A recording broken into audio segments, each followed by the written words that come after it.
Recently, I read the statement, "I hate January." It's when all the good stuff has just ended and all the cold, shivery stuff is about to begin. Wow, what a depressing way to step into a new year. No power of positive thinking there, unless you're positive life is a downer. Our faith is not about that. Not about looking at glasses half empty or the future doomed because the past has not always been fulfilling or successful. So what if we made a mess of things at some point in history?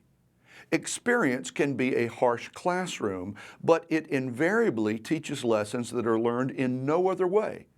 Lessons that teach us what not to do if we want to construct a happy or successful future. Let me tell you one of mine. I love to cook. It's relaxing, and it's one of the few times when I actually get to see and taste the results of my labors. I also like to experiment in the kitchen, mixing one sort of herb with another sort of seasoning before I marinate a piece of pork or chicken. Some years ago, I decided to experiment with two of my favorite foods. I tried the experiment out on my sons. I don't think either one of them has ever fully forgiven me for what I fed them. One of them swears it made him sick, though I truly don't remember that part. Anyway, as a Southerner, I love grits. There's not much better than good buttery or cheesy grits with eggs and sausage. As a normal human being, I also love chocolate. I mean, who doesn't love chocolate?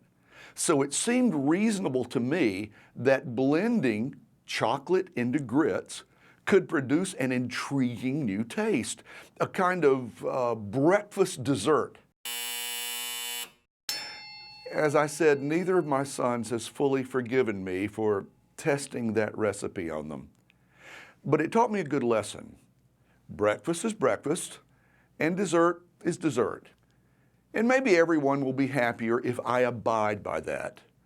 Grits and chocolate just don't mix. I learned by my mistake, and now I'm a better cook, and my family is less likely to get sick when they eat what I prepare. That's how I view the mistakes we've made in the past. We can condemn ourselves and wallow in guilt, or we can learn from those mistakes in order to build a better future. One thing is for sure, the past cannot be changed. We can't undo what has been done, but it can be forgiven. God promised us that. And it can educate us as we step into a new year with a clean slate. Have we been guilty of greed or prejudice, slander or impatience with others, or a lack of compassion for people in need, or a lack of time for the folks who love us? Okay, turn the guilt over to Jesus, who said in the Gospel of John, "Neither then do I condemn you." In other words, when we hand the guilt over to Him, it's forgiven, over, erased. Then He added, "Go your way and sin no more." In other words, learn from it. Learn what not to do in the future, but don't let guilt hamper your future. This is a new year with new possibilities and new potential.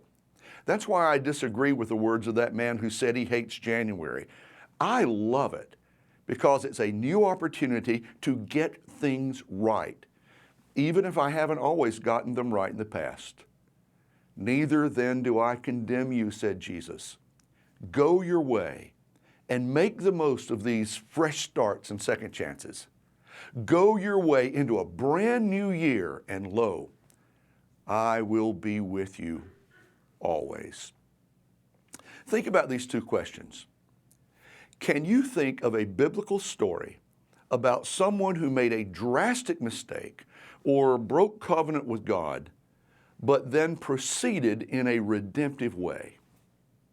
Second, what experiences have you had in your personal life when mistakes actually became part of the foundation for future successes? I'll see you next week on Soul Purpose.